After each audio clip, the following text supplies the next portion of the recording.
Hi, this is Lou's Clean Eats. Welcome to Turks and Caicos. Here are 5 of my recommended suggestions for surviving Christmas as a vegan.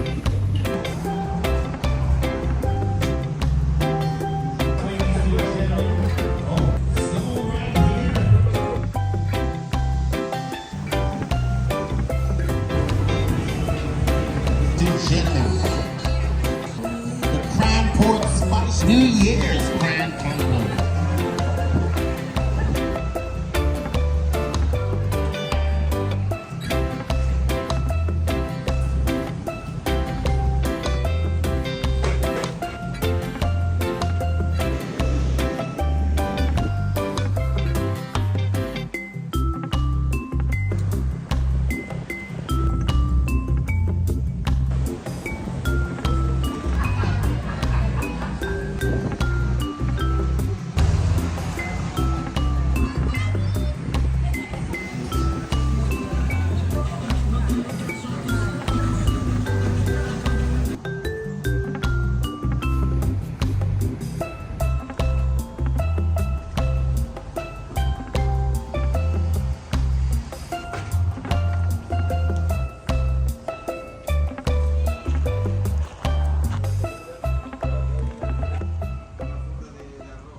Hi, this is Lou's Clean Eats, a vegan channel, and for anyone interested in gluten-free and sugar-free recipe ideas. Today I am in the beautiful Turks and Caicos Island, my home for the last 2 to 3 years. I'm very, very fortunate. It's becoming apparent that we are now in the build-up to the Christmas season. There are lots of decorations around. It's sunny, which is bizarre, being from the UK. I'm used to rain and very, very cold weather right about now in December time. So this is very, very nice. So some people ask me, how do I survive Christmas being a vegan with obviously high levels of meat consumption, which yes, is a very interesting topic and creates a lot of emotional feeling for people, myself included. So as a vegan, I'm going to show you what steps I take to survive Christmas. We'll share those with you and hopefully they will be of help to you, and what little things we can do as vegans and non-vegans to reduce the impact and strain on the mass production of animals this time of year. If you've been invited to a Christmas lunch and you've decided, okay, I'm going to make the effort, regardless of the fact there will be some meat products there, it's your family or it's your friends and you love them and you just want to be involved and socialise on Christmas Day.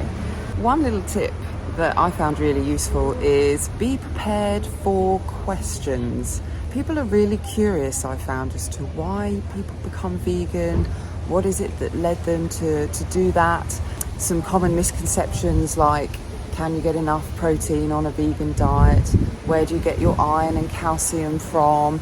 Do you have any energy? What about if you go for animals that are ethically slaughtered or are organically farm raised? You know, those sorts of things. You don't have to have all the answers, obviously. You know, you're not necessarily a scientist. You don't have all the data, but you might have some interesting answers from your own personal experience, or you can direct them towards more information where there has been some research done or there is some more data available. So I'll add some links into the description box below. But Forks Over Knives, if you haven't seen it, is a really good documentary that answers some of those questions so that you're armed with a few examples as to why you're a vegan, and just in order to help you manage a good response to some of those questions.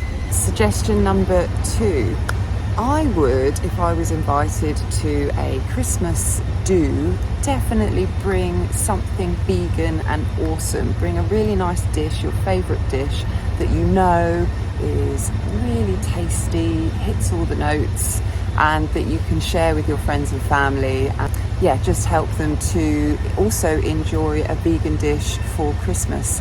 I've found that when you're invited to a Christmas do, Also, it's awesome for you because you've got something you can eat. Obviously, you've got all the vegetables and things like that. But if you bring a dish, that's really helpful for the host who isn't necessarily going to know how to produce something for a vegan.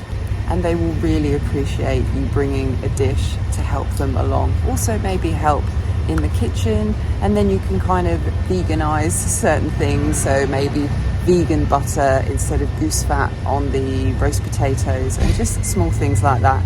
Maybe offer to bring a nut roast. I know I'll be doing a nut roast this year, and when I actually create that, I'll do a video and I will post that for anybody who is interested. So that would be my suggestion number 2.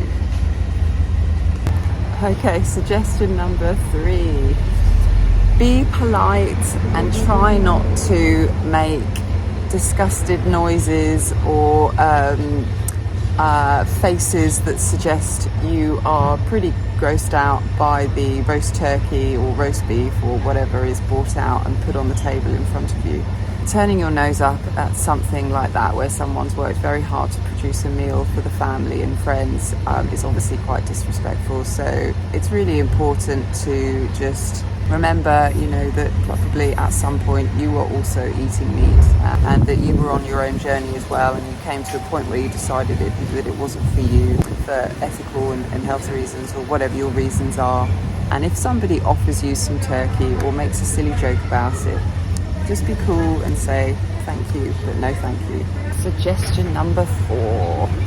So I would recommend, when you sit down at the table, food's being presented, everyone's sat round and about to enjoy a Christmas lunch, that you avoid bringing up the discussion of veganism at the table. Often I find when I sit down at a table with people who aren't vegan, and they see that I'm not interested in having any of the meat or animal products, they will ask me, oh, so why don't you like to eat meat? Why did you become vegan?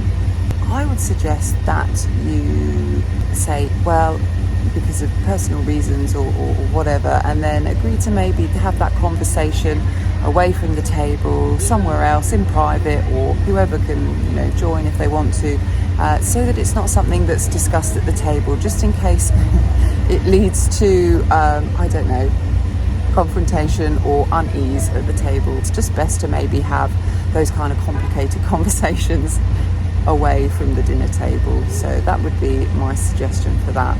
You don't want to, as someone's carving up the turkey or the beef, to then launch into your spiel about slaughterhouses and the inhumane treatment of animals, and you feel very passionate about that, and making anybody at the table feel demonized. It can leave a really bad taste in people's mouths, pardon the pun. Obviously that's awesome that they're asking, and I love to give people information if they are asking and they're interested and they are genuinely curious. Then you definitely want to welcome that, and you don't want to poo-poo it and dismiss any attempt to try and raise that as a conversation. It's awesome. But yeah, there's definitely a time and a place for that, and I think around the table at Christmas is probably not a good place. And my final suggestion, number 5, is do the Christmas dinner yourself. Get everybody round. Obviously then you can veganize the Christmas lunch. You can do the most banging nut roast or any variations that you like. Even macaroni cheese is a total winner at the Christmas table. I'll send the link for that as well in the description if you're interested. And then not only are you offering to host Christmas, which will make you the favourite daughter or the favourite friend for all Christmases to come, you're also helping people to enjoy vegan food and providing them a healthy and nutritional meal that everybody will love. I hope you have a wonderful Christmas this year.